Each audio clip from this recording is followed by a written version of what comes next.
dengan sebuah kesombongan atas ibadah dan atas ketaatan yang telah dia kerjakan, maka dia mengucapkan iyyaka na'budu wa iyyaka nasta'in, iyyaka na'budu wa iyyaka nasta'in. Maka itu sejatinya bisa untuk menjadi penyembuh di dalam kehidupan hati kita. Dan tentunya kita harus paham menyembuhkan hati kita itu sangat prioritas pada kehidupan kita. Karena sesungguhnya menyembuhkan hati berarti kita menyembuhkan mesin penggerak di dalam kebaikan. Mesin itu kalau dia rusak tidak akan bisa menghasilkan produk. Selamat datang di channel Tauhid Istiqomah. Semoga video ini bisa membawa berkah untuk kita semua. Amin. Assalamualaikum warahmatullahi wabarakatuh. Innal hamdalillah wassalatu wassalamu ala Rasulillah wa ala alihi wa sahbihi wa man tabi'ahum bi ihsan ila yaumil qiyamah. Kepada seluruh para santri, kepada seluruh para santriwati dimanapun berada, kepada seluruh para penuntut ilmu, dan kepada tamu pada teras kehidupan ilmu yang semoga kita senantiasa dipersaudarakan di dalam keimanan. Tentunya muara keberkahan dalam ilmu yang kita pelajari di dalam ilmu akhirat adalah bagaimana kita mampu dipersaudarakan oleh Allah di dalam keimanan. Karena semangatnya kitabullah dan semangatnya sunnah yang disampaikan oleh Rasulullah SAW adalah mempersaudarakan. Banyak orang yang mereka mampu mempelajari ilmu tetapi belum tentu mau untuk bersaudara di antara sesama muslim di dalam koridor kebenaran, di dalam penghambaan kepada Allah. Makanya kita berharap semoga kita diberikan oleh Allah keberkahan di dalam setiap ilmu yang kita peroleh, dan semoga kita diberikan oleh Allah sebuah kenikmatan yang sejatinya kenikmatan ini merupakan kenikmatan yang sering tidak dirasa oleh manusia, bahwasanya ini merupakan sebuah kebaikan besar, yaitu adalah persaudaraan. Makanya kita berdoa semoga setiap para penuntut ilmu dimanapun kita berada yang bergabung pada grup besar yaitu adalah kajian tafsir, semoga kita dipersaudarakan walaupun kita tidak bertemu di dalam tetesan darah dan nasab, tapi kita bertemu di dalam keimanan, dan cukuplah keimanan menjadi mahar terbaik yang mempersaudarakan kita di dalam setiap kebaikan. Amin insyaallah.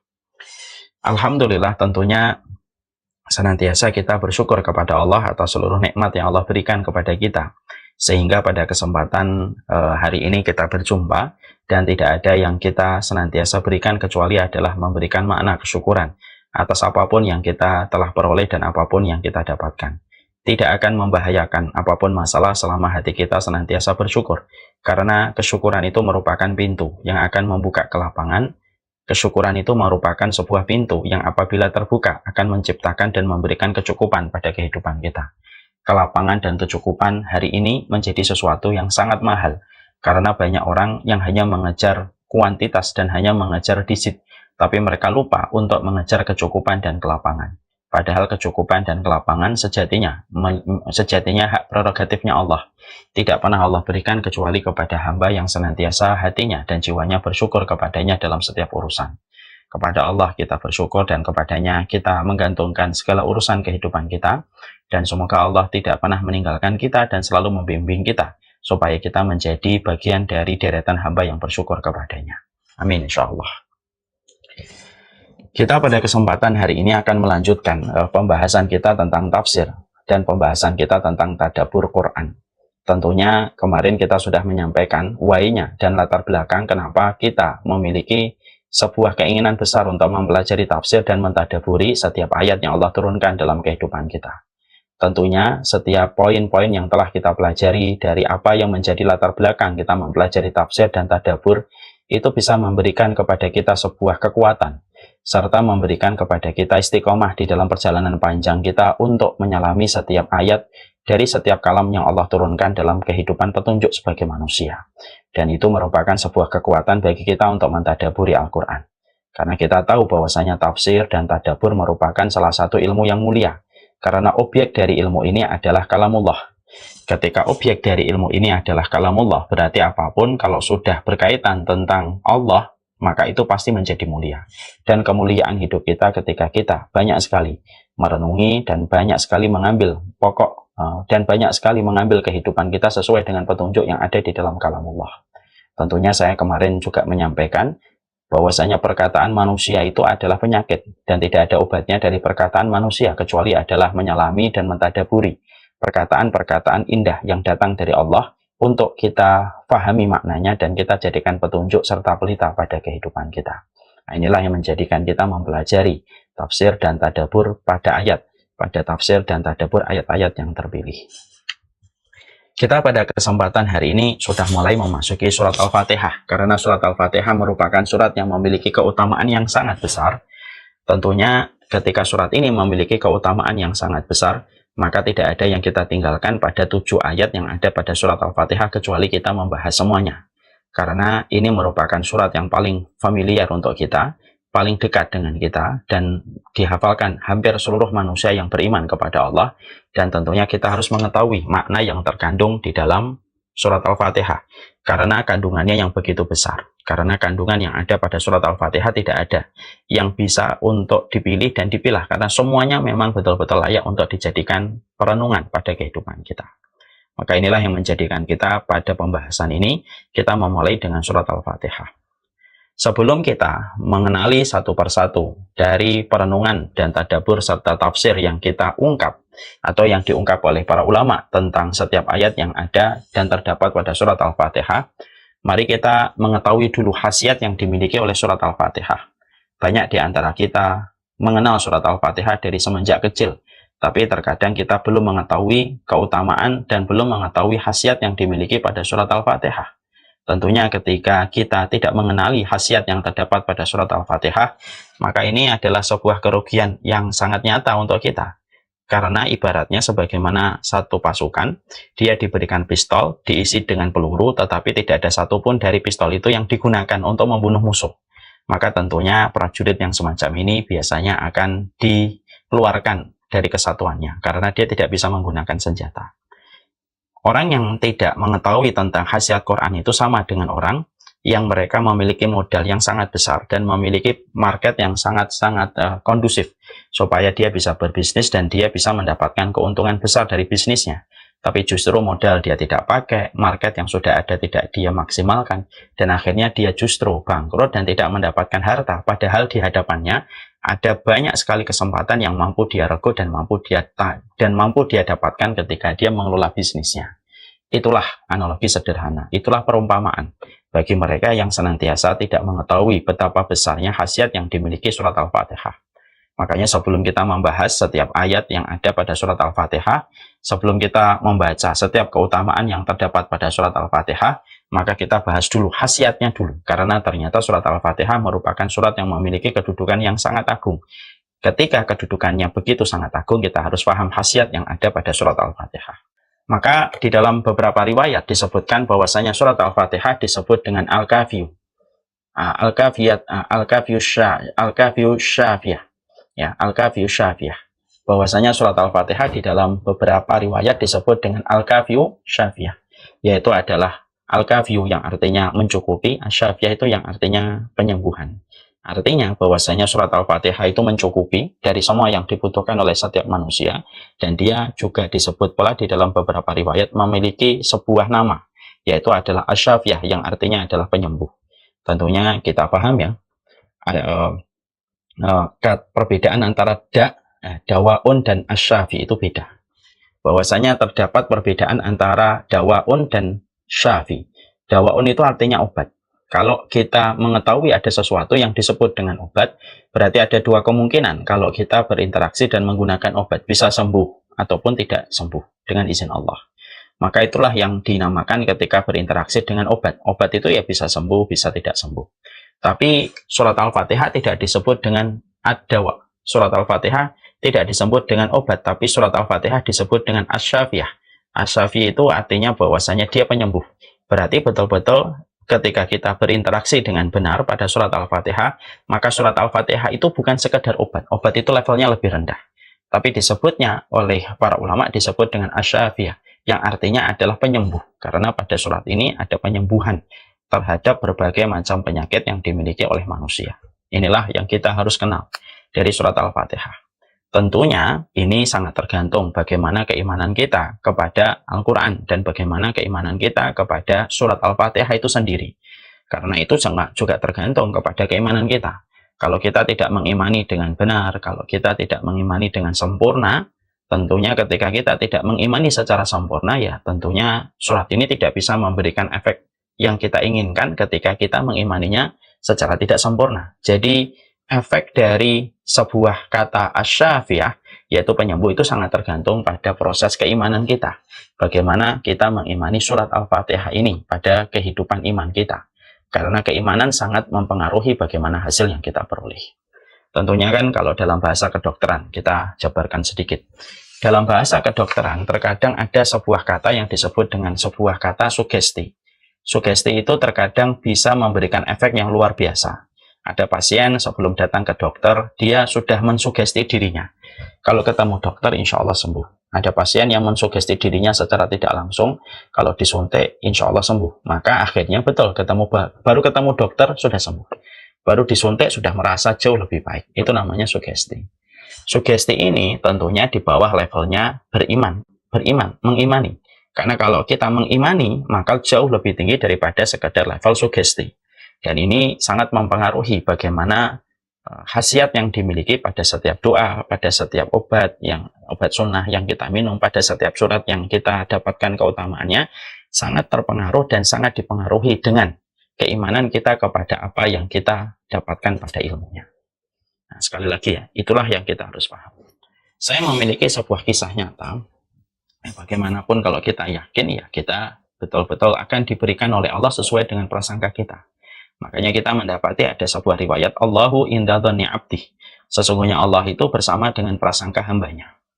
Ada sebuah kisah nyata yang terjadi sekitar 8 tahun atau sekitar 9 tahun yang lalu, ketika ibu saya mendiang masih hidup. Ya, mungkin sekitar 9-10 tahun yang lalu. Pada saat itu kami bertempat tinggal di Pamulang. Pada satu waktu, saya mendapati habis pulang dari kajian di waktu malam. Saya mendapati kakak saya yang pertama namanya Mas Yusar. Beliau dalam kondisi pucat wajahnya, lalu beliau muntah-muntah. Muntahnya itu di banyak tempat. Dan beliau tentunya karena kondisi cerebral palsy, sulit untuk mengkondisikan selayak orang normal. Jadi beliau muntah di sini, terus jalan sebentar muntah lagi.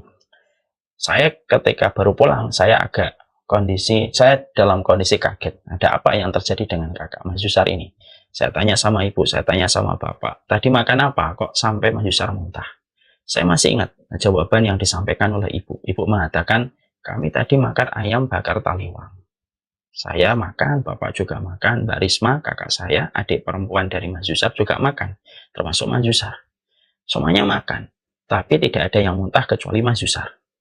Jadi ibu tidak muntah, bapak tidak muntah, Mbak Risma tidak muntah, tapi Mas Yusar muntah. Muntah lagi gitu. Dan akhirnya beliau saat itu saya khawatir terjadi apa-apa, saya mengatakan kepada bapak supaya beliau kita bawa ke klinik di depan komplek yang buka 24 jam. Naik motor kami, saya, Mas Yusar ditaruh di tengah dan ada bapak. Kami pergi ke klinik di depan komplek. Ternyata dikatakan bahwasanya mungkin ada keracunan, dikasih obat. Lalu pulang. Obat ini belum sempat kami minumkan. Lalu ketika kami sedang membersihkan bekas-bekas dari muntahan beliau, saya sama bapak, maka pada saat itu pandangan saya tertuju kepada sebuah kitab.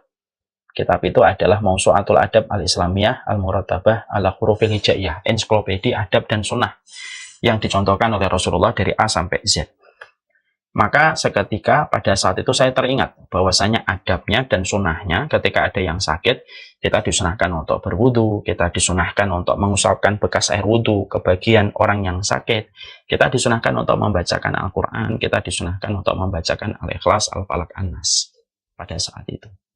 Ketika saya melihat kitab itu, langsung saya teringat kepada ilmu yang saya baca pada kitab itu. Saya langsung berkata sama ibu, Bu, kita wudhu dulu yuk. Pernah kan saya sampaikan tentang bagaimana kita kalau merawat orang sakit. Ibu saya langsung ingat, oh iya, saya wudhu, ibu wudhu. Kemudian kita mengusapkan bekas air wudhu kita ke tubuhnya Mas Yusar, terutama ke perutnya. Lalu ibu membacakan 3 surat, Al-Ikhlas, Al-Falaq, dan An-Nas. Masing-masing 3 kali dibaca dan diusapkan ke bagian tubuhnya Mas Yusar. Saya saat itu membaca yaitu dari surat Al-Fatihah sampai Al-Baqarah. Belum sampai ayat yang ke-20 yang saya ingat pada saat itu, ternyata Mas Yusar tertidur, pulas dia. Pagi harinya kami ada kajian subuh. Saya tidak bisa meng-cancel secara mendadak dan tiba-tiba saya harus berangkat. Lalu saya berpesan sama ibu, Bu, saya kaji subuh dulu. Nanti saya agak pendekkan kajiannya. Nanti tolong ya diupdate perkembangan dari Mas Yusar. Ibu saya lalu berkata, "Ya Nang, hati-hati di perjalanan." Ya, saya pergi. Dalam perjalanan saya mengisi kajian, saya agak kepikiran dengan maju saran, khawatir kalau terjadi apa-apa. Ternyata setelah kajian saya selesai, telepon saya tidak berdering. Lalu setelah selesai, langsung saya menelpon di rumah. Dan ternyata ibu saya mengatakan, "Masmu sudah bangun, sudah seger, tidak muntah-muntah, sudah baik, sudah minum, dan sudah makan cemilan." Masya Allah ya. Lalu saya segera pulang. Saya masih ingat itu, ketika baru pulang, saya diperintahkan oleh ibu, "Sujud syukur, Nak." Saya langsung sujud syukur. Pada saat itulah beliau berkomentar, "Apa yang kita yakini, maka itulah yang diberikan oleh Allah." Inilah yang menjadikan kita harus memahami betul bahwasanya surat Al-Fatihah disebut dengan Asy-Syafi'u. Sesungguhnya surat Al-Fatihah disebut dengan surat penyembuh. Tapi kekuatan syafi, kekuatan penyembuhan ini sangat tergantung dengan pola keimanan kita kepada Al-Quran dan keimanan kita kepada surat ini. Karena bagaimanapun kalau kita tidak yakin, mungkin karena kita masih ragu, ada keraguan-raguan di dalam hati kita, maka itu sangat mempengaruhi bagaimana surat ini ketika kita baca. Dan kita tidak mendapatkan khasiatnya.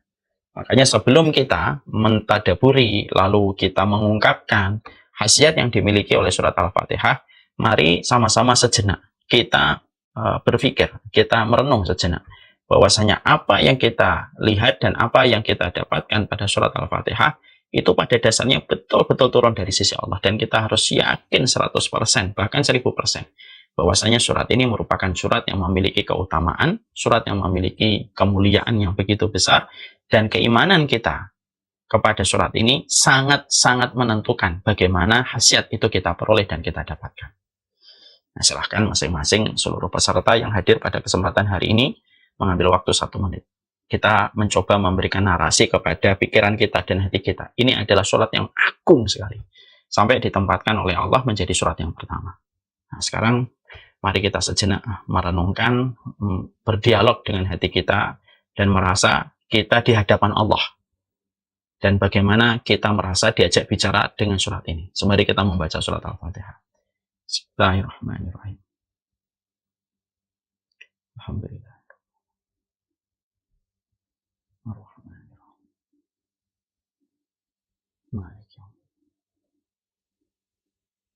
Iyyaka na'budu wa iyyaka nasta'in. Ihdinas siratal mustaqim.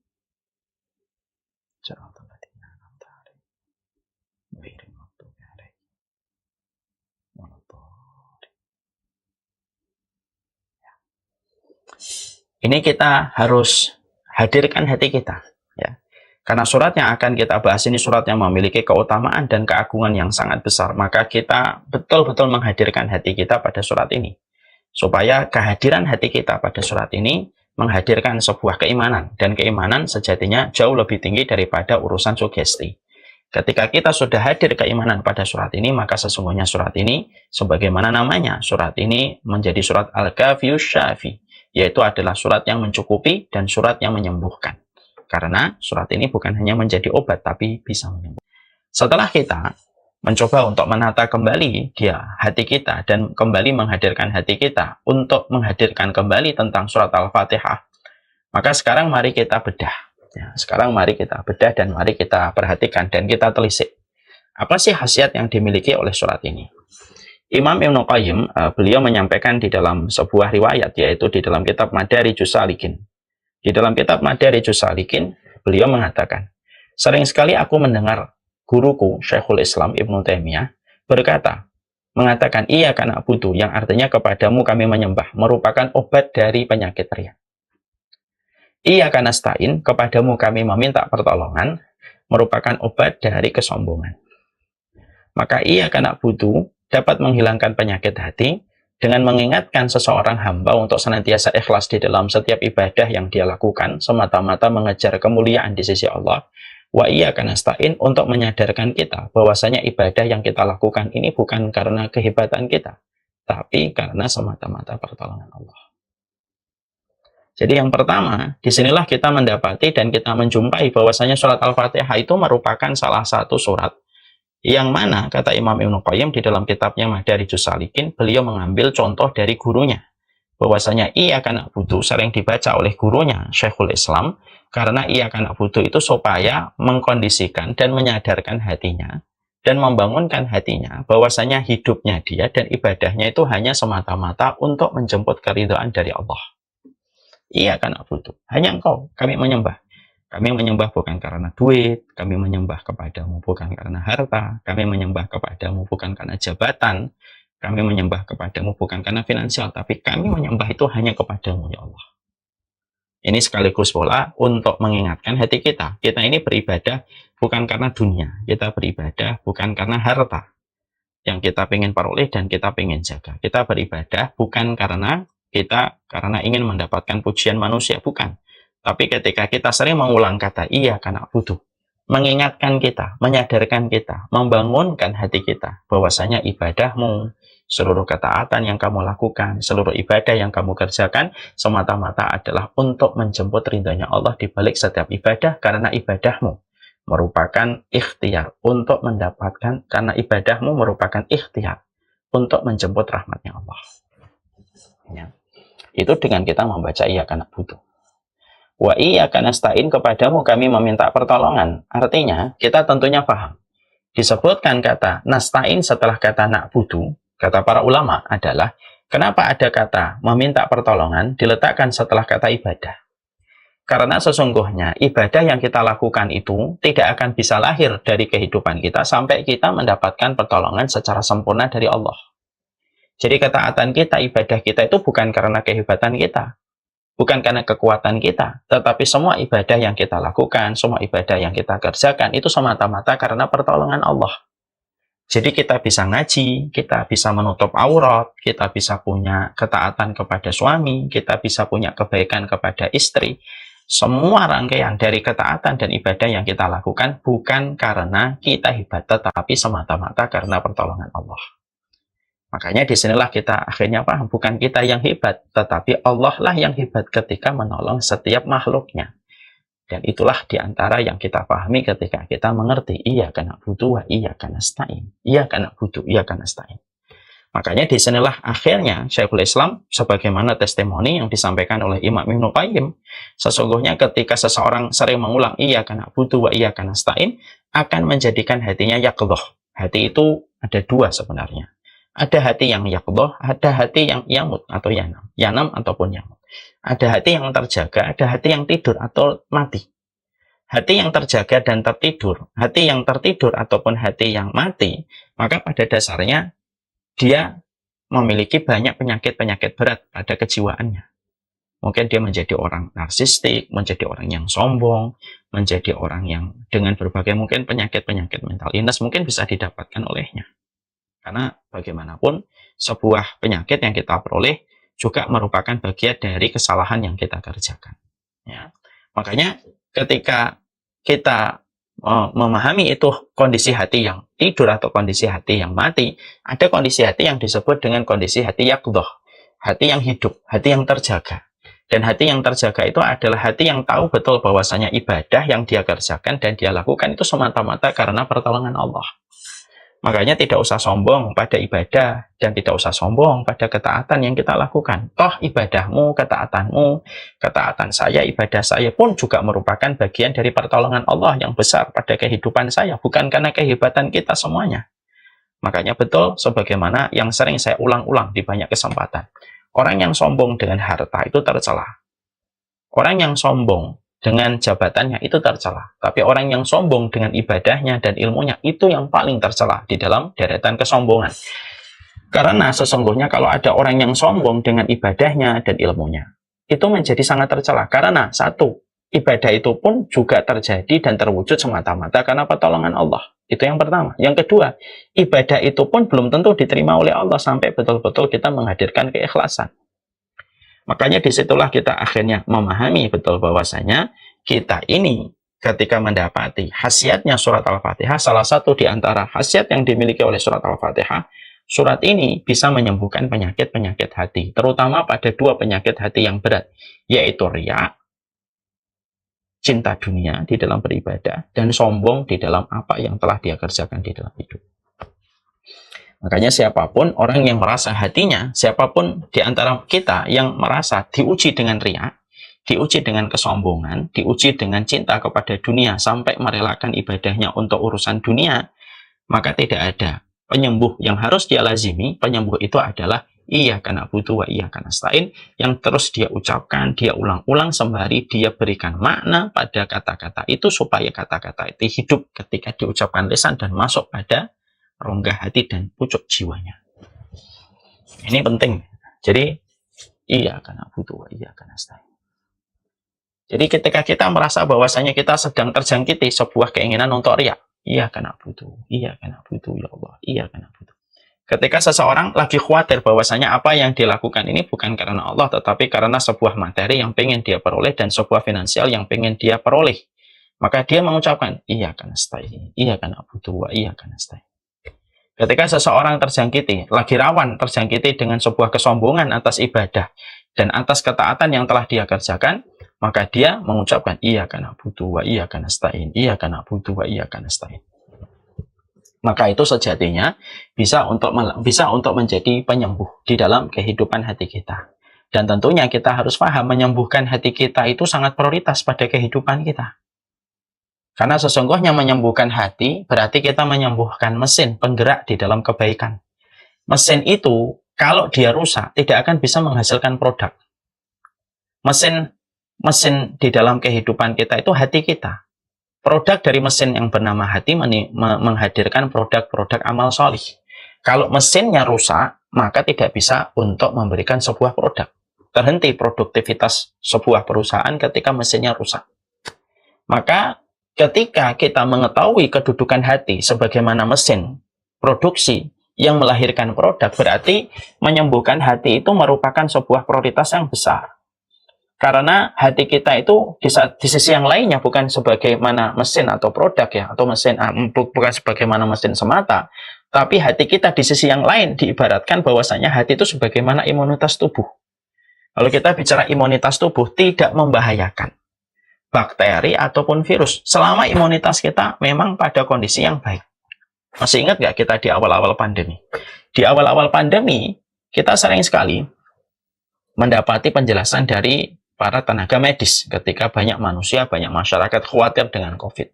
Maka tenaga medis selalu berkata, sebenarnya COVID ini tidak terlalu membahayakan selama kita memiliki imunitas tubuh yang bagus. Karena bakteri dan virusnya tidak akan membahayakan. Tapi dengan satu kondisi dan syarat, imunitas tubuhnya itu harus baik. Kalau imunitas tubuh itu baik, maka setiap bakteri dan setiap virus itu yang datang mendarat ke tubuh, maka dipecah itu kekuatannya oleh imunitas tubuh kita. Sama, kehidupan itu pasti memperjumpakan kita dengan beban masalah. Tidak akan membahayakan beban masalah pada kehidupan kita selama kita memiliki hati yang sehat. Karena hati yang sehat itu menguraikan beban. Sehingga beban itu tidak terasa berat, tetapi justru terasa ringan ketika kita memiliki hati yang sehat. Makanya menyembuhkan hati kita supaya hati kita mampu satu persatu penyakitnya itu tersembuhkan. Maka orang yang menyembuhkan hatinya pada dasarnya sedang memberikan kesehatan kepada fisiknya. Karena seluruh penyakit-penyakit fisik ada kaitannya erat dengan penyakit-penyakit hati. Itu kata para tenaga medis hari ini. Saya ulang kembali.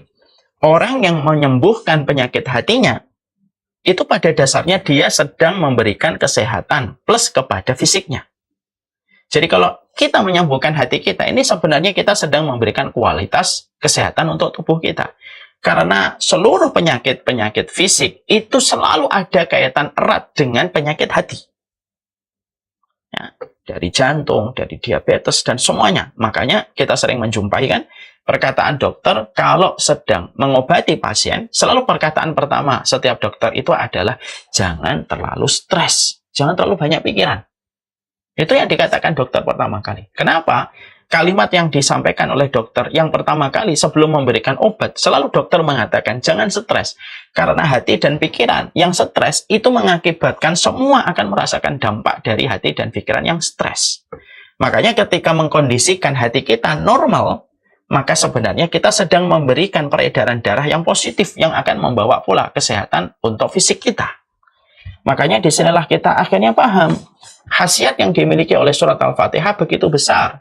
Dan ini merupakan sebuah surat yang senantiasa Dikatakan oleh Imam Ibnu Qayyim ketika beliau melihat Syekhul Islam Ibnu Taimiyah, maka beliau menjumpai dan beliau mendapati bahwasanya Ibnu Taimiyah itu sering sekali mengucapkan kata iyyaka na'budu untuk menghadirkan keikhlasan pada hatinya. Dan beliau sering sekali mengucapkan iyyaka nasta'in untuk menghilangkan kesombongan-kesombongan yang ada pada dirinya. Karena kesombongan ibadah itu kalau sudah muncul itu berbahaya. Orang kalau sudah sombong, dia akan terpedaya dengan ibadahnya.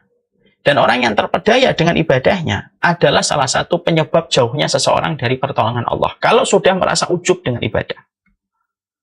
Makanya kalau kita sering bertanya, Ustadz, saya sering sekali mendengar di taman-taman ilmu, ulama-ulama yang sholatnya sampai bertahun-tahun, ada yang hafal Quran, tapi ternyata matinya murtad. Penyebabnya kenapa sih? Bukankah mereka adalah orang yang sholih, orang yang taat, tapi kenapa di akhir kehidupan mereka banyak diceritakan ada di antara mereka yang murtad? Itu kenapa? Padahal mereka rajin ibadah. Salah satu jawaban, ketika kita pernah menjumpai ada seseorang, misalkan yang diceritakan Imam Qurtubi, muadzin di depan, tapi akhirnya murtad, itu bisa jadi dia merasa ujub dengan amal yang telah dia lakukan. Ketika sudah merasa ujub, terpesona dengan pribadinya dalam ketaatan itu, maka terpesona itu membuat seseorang terpedaya dan mudah terpeleset dan tentunya jauh dari rahmatnya Allah. Karena orang itu sudah menyandarkan dirinya bukan kepada Allah, yang sejatinya dia adalah fuqara kepada Allah, tapi dia justru sombong di hadapan Allah. Makanya Allah kan sudah menyampaikan kepada kita pada surat Fatir ayat 15, antumul fuqara ilallah. Antumul fuqara ilallah wa huwal ghaniyyul hamid. Kalian itu fakir kepada Allah. Allah lah yang maha kaya dan Allah yang terpuji. Makanya kesombongan itu ketika sudah mulai muncul, itulah yang menjadikan kita mengucapkan iyyaka na'budu wa iyyaka nasta'in. Kalau tiba-tiba kita ngaji, ngelihat ada teman kita nggak ngaji, lalu kita merasa lebih baik dari apa yang dia lakukan, iyyaka nasta'in. Kamu sampai hari ini, pada taraf yang kamu dapatkan hari ini, ketika kamu ngaji, ketika kamu ikut kajian, ketika kamu nutup aurat, ketika kamu senang dengan kajian, itu semata-mata karena pertolongan Allah. Bukan karena hebatnya kita, bukan karena kuatnya kita, tapi karena hebatnya Allah ketika menolong setiap hamba yang Allah berikan kebaikan kepadanya. Jadi tidak ada yang disombongkan. Dan setan itu paling senang bagaimana menjadikan manusia itu bisa sombong dengan pencapaian ibadah yang telah dia raih. Karena setan tahu kalau orang sudah rajin ibadah, dosa-dosa sudah sulit untuk dijadikan sebagai umpan bagi dia untuk terperosok kepada dosa itu. Maka setan tidak lagi menjadikan dosa sebagai umpan kepada orang yang rajin ibadah. Yang dilakukan setan itu apa? Bagaimana hatinya merasa ujub dengan ibadah. Makanya terapinya membaca iyyaka nasta'in. Iyyaka nasta'in. Ya Allah, saya bisa baca kitab, saya bisa dakwah, saya bisa ngaji, saya bisa mengumpulkan orang, saya bisa ngajak orang. Iyyaka nasta'in. Karena pertolonganmu ya Allah. Dan itu bisa menterapi hati kita dari penyakit. Makanya saya ingat ya, Bapak dan Ibu pernah mendengar kisah yang pernah saya sampaikan. Saya pernah menyampaikan sebuah kisah begini. Imam Ahmad bin Hanbal rahimahullah ta'ala itu pernah beliau ketika sakit berat, belum sampai pada taraf sakaratul maut. Beliau baru sampai pada sakit yang berat. Ketika beliau pada saat sakit yang berat, maka beliau itu tiba-tiba berkata, hush, pergilah kalian. Yang menjadikan anaknya Abdullah yang saat itu sedang membacakan kalimat-kalimat thayyibah kepada bapaknya ikut kaget dengan apa yang dilakukan oleh bapaknya ketika bapaknya mengusir dia. Setelah agak ringan gitu, setelah agak mendingan kondisi pada saat itu, maka anaknya berkata, kenapa tadi engkau mengusirku wahai bapakku? Imam Ahmad berkata, aku tidak mengusirmu nak. Tadi ada dua setan yang datang di sebelah kananku dan setan yang datang di sebelah kiriku. Dua-duanya ini lalu mengingatkan tentang pencapaian ilmu dan pencapaian ibadah yang telah aku lakukan di sepanjang hidup. Supaya menjadikan aku sombong dengan apa yang telah aku peroleh. Maka aku mengusir mereka. Supaya mereka tidak berhasil menjadikan aku sombong dengan apa yang telah aku lalui. Masya Allah. Jadi disitulah kita akhirnya memahami, Masya Allah ya. Berarti ayat ini penting. Dan memberikan perhatian, maintenance kepada hati kita, supaya hati kita pada kondisi yang sehat, itu sangat mempengaruhi kesehatan fisik kita.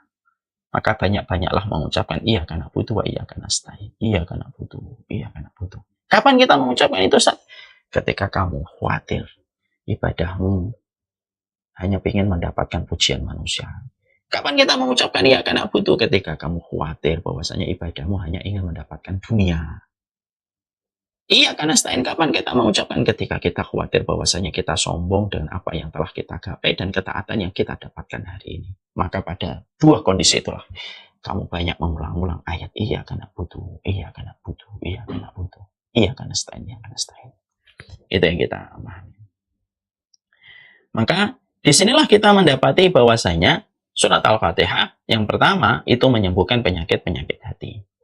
Yang kedua, di antara khasiat yang dimiliki oleh surat Al-Fatihah untuk kita pahami betul bahwasanya surat Al-Fatihah juga berfungsi untuk menjadi penyembuh penyakit badan atau penyakit fisik. Mari kita membaca di dalam keterangan yang disampaikan dari keterangan Abu Sa'id Al-Khudri. Ada sekelompok sahabat di dalam perjalanan melewati satu kampung Arab. Kala itu mereka meminta untuk dijamu, namun penduduk kampung itu enggan untuk menjamu mereka. Penduduk kampung itu lantas berkata kepada para sahabat yang mampir itu, apakah di antara kalian ada yang bisa meruqyah pembesar kampung kami yang tersengat dengan binatang dan juga demam? Maka di antara para sahabat yang ada itu lalu berkata, iya ada. Lalu ia mendatangi pembesar kampung itu, lalu dia meruqyahnya dengan membacakan surat Al-Fatihah.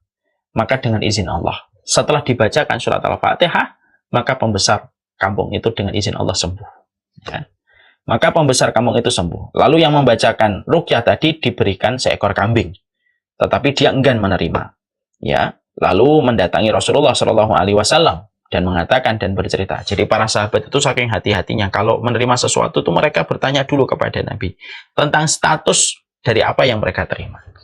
Mereka berkata, ya Rasulullah, aku tidaklah meruqyah kecuali dengan membaca Al-Fatihah. Lalu Rasulullah berkata, dan tersenyum kepadanya, bagaimana engkau tahu bahwasanya surat Al-Fatihah itu adalah ruqyah? Nah, artinya itu komentarnya Nabi. Lalu Nabi bersabda, ambil kambing tersebut dari mereka, dan potong juga untuk saya, dan mari, dan bagikan untuk kalian semuanya.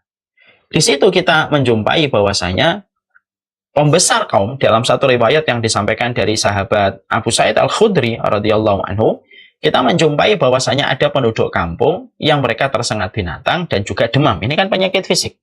Tapi ternyata ketika dibacakan oleh salah satu sahabat yang tidak dijelaskan nama beliau pada hadis ini, ternyata dengan izin Allah sembuh. Dan Nabi tidak mengingkari. Kalaulah yang dilakukan sahabat ini salah, tentunya Nabi akan mengingkari. Tentunya Nabi akan mengingkari. Tapi Nabi tidak mengingkari. Nabi tidak mengingkari apa yang dilakukan oleh sahabat ini ketika sahabat ini meruqyah dengan membaca Al-Fatihah.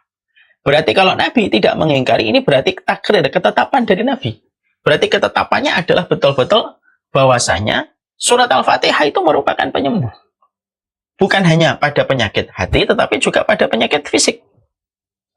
Ini semakin kuat ketika Imam Ibnu Qayyim menceritakan sebuah testimoni. Jadi ketika sudah ada dalam riwayat Bukhari Muslim dari Sa'id Al-Khudri, maka dari Imam Ibnu Qayyim juga ada. Maka itu di Makkah mudah. Ya. Saya pernah tinggal di Mekah. Lalu aku jatuh sakit. Ya, tentunya kita paham ya, orang yang tinggal di Mekah dan Madinah itu harus beradaptasi dengan hawanya yang terkadang ekstrim, cuaca yang terkadang ekstrim. Aku pernah menginap di Mekah selama beberapa waktu dan lalu aku jatuh sakit. Aku tidak mendapati satu tabib pun, wala ajidu tabiban. Saya nggak mendapati dokter atau mendapati tabib. Fakuntu u'alij nafsi bil Fatihah. Maka tidak ada yang aku lakukan ketika aku tidak menjumpai ada dokter yang aku bisa berikhtiar untuk menyembuhkan penyakit yang ada pada diriku. Fakuntu u'alij nafsi. Maka saya menyembuhkan diriku bil Fatihah dengan membaca Al-Fatihah. Maka ketika aku membaca diriku dengan Al-Fatihah, aku terus membaca surat Al-Fatihah dan aku mendapati perubahan yang sangat menakjubkan pada diriku. Maka semenjak saat itu, kuntu asifu dzalika liman yashtaki alaman. Maka semenjak saat itu, aku memberikan saran kepada setiap orang yang mengeluh terhadap penyakitnya supaya dia membaca Al-Fatihah. Dan dengan izin Allah, ketika dibacakan surat Al-Fatihah itu, dengan izin Allah mereka sembuh dengan cepat. Ini termasuk salah satu riwayat yang disampaikan di dalam kitab Ad-Da'wa Dawa. Di dalam kitab Ad-Da'wa Dawa. Berarti di sini kita menjumpai dari riwayatnya Abu Sa'id Al-Khudri dan riwayat yang datang dari Imam Ibnu Qayyim bahwasanya Al-Fatihah itu termasuk salah satu surat yang memberikan efek besar bagi kesembuhan. Makanya kan kita masih ingat nggak di pertengahan pandemi ada beberapa orang yang terkena COVID dan salah satu terapi yang mereka lakukan itu banyak mengulang-ulang membaca Quran karena itu menimbulkan getaran. Yang getaran itu tidak bisa dilihat kecuali dengan alat-alat yang super canggih. Maka itu yang akan menyembuhkan. Makanya itulah yang kita dapati dari testimoni seorang laki-laki solih, yaitu adalah Imam Ibnu Qayyim. Imam Ibnu Qayyim. Maka beliau itu membaca surat itu sebagaimana keterangan yang kita jumpai dari Abu Sa'id Al-Khudri. Berarti salah satu di antara cara yang kita lakukan ketika kita mendapati diri kita sakit, itu adalah dengan kita membaca Al-Fatihah terus diulang-ulang. Ketika kita sakit, kita membaca A'udzubillahi. Bismillahirrahmanirrahim. Alhamdulillahi Rabbil Alamin. Ar-Rahmanirrahim. Maliki Yaumiddin. Iyyaka na'budu wa iyyaka nasta'in. Ihdinas siratal mustaqim. Siratal ladzina an'amta 'alaihim ghairil maghdubi 'alaihim waladdallin. Maka surat-surat di dalam Al-Qur'an termasuk di dalamnya surat Al-Fatihah. Seluruh ulama sepakat bahwasanya surat Al-Fatihah itu nama lainnya adalah surat ruqyah, surat penyembuh juga, asy-syafiyah. Maka itu bisa memberikan sebuah kesembuhan dengan izin Allah. Ketika kita betul-betul meyakini surat ini, harus yakin kepada surat ini. Makanya kalau kita memahami di dalam dunia penyembuhan, mungkin ada yang bertanya, Ustadz, emang boleh kita menggunakan surat-surat itu untuk kesembuhan? Boleh. Nanti kayak dukun dong, Ustadz. Beda. Kalau dukun, mereka bersandar kepada jampi-jampi. Yang mana jampi-jampi itu memuja dan mengarah kepada setan. Tapi kalau dengan Quran, itu datang dari Allah. Dan kita boleh menggunakan kalimat-kalimat Allah yang sempurna, baik itu di dalam Al-Quran atau di dalam hadis Nabi, untuk menjadi media dan wasilah untuk menyembuhkan penyakit kita. Makanya kita mendapati ada satu doa, A'udzu bi kalimatillahi tammah min syarri ma khalaq. Aku berlindung dengan kalimat Allah yang sempurna. Kalimat Allah yang sempurna itu ya ayat, dan kalimat Allah yang sempurna itu ya doa-doa yang dicontohkan oleh Rasulullah dari segala keburukan makhluk yang ada. Jadi bertawassul, jadi berwasilah dengan doa-doa yang ada di dalam Al-Quran dan berwasilah dengan doa-doa yang ada di dalam Al-Hadis, itu pada dasarnya diperbolehkan. Dan itu bisa memberikan kepada kita sebuah kesembuhan kepada kita. Selama betul-betul kita harus yakin kepada Allah Subhanahu wa Ta'ala atas apa yang kita harus pahami. Jadi kita harus betul-betul yakin gitu. Dan ini merupakan salah satu di antara yang dicontohkan dan disampaikan di dalam hadis Rasulullah SAW. Makanya tadi di awal saya mengajak supaya kita memberikan hati, menghadirkan hati kita terhadap surat Al-Fatihah. Dan setelah kita menghadirkan hati kita kepada surat Al-Fatihah, kita akhirnya mengerti betapa besarnya khasiat yang dimiliki oleh surat Al-Fatihah. Ya, jadi kalau boleh ditanya, Ustadz, apa saja sih surat yang kalau kita sakit, yang apa saja sih tuntunan sunnah kalau kita sedang merasakan sakit pada tubuh kita? Membaca Al-Fatihah, membaca Al-Ikhlas, Al-Falaq, An-Nas, lalu kita tiupkan, lalu kita usapkan ke bagian tubuh yang terasa sakit. Atau dengan kita membasahi telunjuk kita. Basah ini, lalu kita tempelkan tanah, lalu pada ujung telunjuk kita ini sudah nempel tanah. Kita usapkan ke bagian tubuh yang terasa sakit. Bismillahi turbatu ardina biriqati ba'dina yushfa saqimuna bi'idni rabbina. Mari kita bedah artinya. Bismillah, dengan nama Allah. Turbatu ardina, tanah bumi kami. Biriqati ba'dina, dengan sebagian air ludah kami. Bi'idni apa?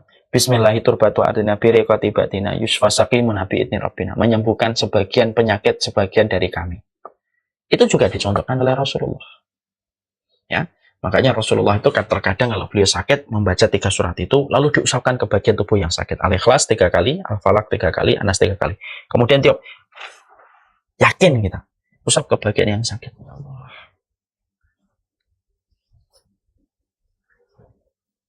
Atau yang kedua, membaca Bismillahi turbatu ardina biriqati ba'dina yushfa saqimuna bi'idni rabbina.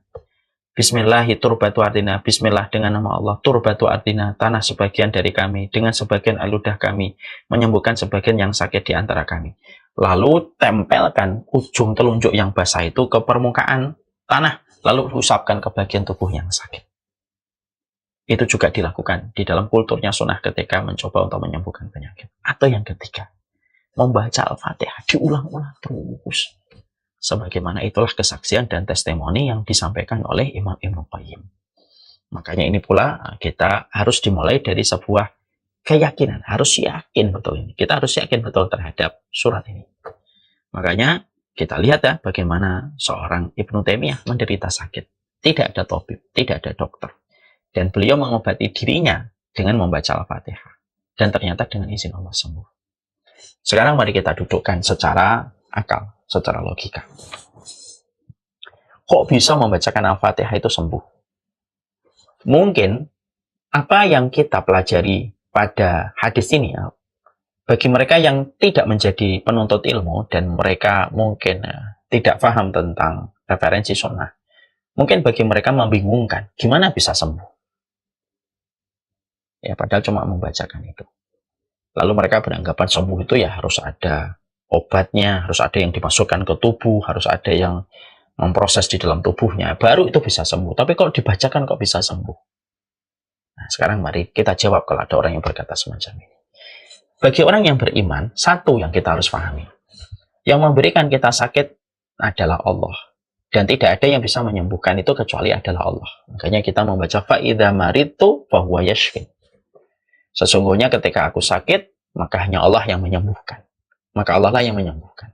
Berarti sakit dan kesembuhan itu hak prerogatifnya Allah dan itu berada di tangannya Allah. Itu yang pertama. Yang kedua, ketika sakit dan sembuh itu ada di tangannya Allah dan berada pada kehendaknya Allah, maka tentunya ketika kita menggunakan kalamnya, menggunakan wahyunya yang Allah turunkan dan Allah cintai setiap wahyu yang Allah turunkan itu, maka ini bisa menjadi sebuah perantara untuk meminta kesembuhan di sisi Allah. Karena kalau Allah sudah meridhoi, apa yang bisa menghalangi keridhaan Allah kalau sudah Allah memberikan sebuah keberkahan? Surat Al-Fatihah ini ibaratnya merupakan sebuah perkara yang bisa menjadikan kita dimudahkan untuk menjemput kesembuhan. Karena apa? Karena surat Al-Fatihah turun di sisi Allah.